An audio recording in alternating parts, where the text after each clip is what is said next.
பள்ளியிலிருந்து சிறுவன் அழுது கொண்டே ஒரு கடிதத்துடன் வருகிறான். அந்த கடிதம் தலைமை ஆசிரியர் கொடுத்தது என்று அம்மாவிடம் கொடுக்க, அம்மா அதை படித்து பிரித்து பார்க்கின்ற போது அழுது கொண்டே இருந்தார்.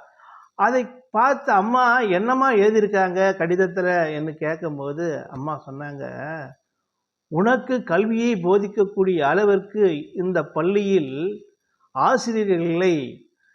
உங்கள் மாணவன், உங்கள் மகன் மேதை. அந்த மேதைக்கு இங்கு பள்ளியில் ஆசிரியர்கள் இல்லை என்று சொன்னார்கள் என்றான். பிறகு அந்த பையன் மேதையானான்.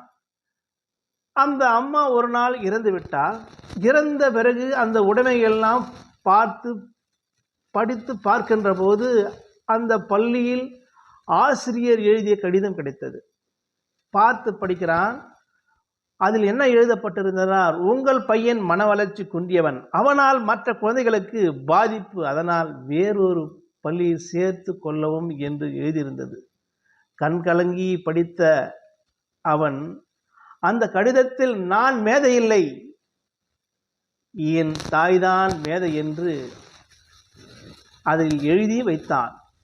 அம்மாவின் நேர்மறையான உற்சாகப்படுத்தும் வார்த்தைகள் குழந்தைகளின் வாழ்க்கையை மாற்றி அமைக்க கூடியவையாக இருக்கிறது.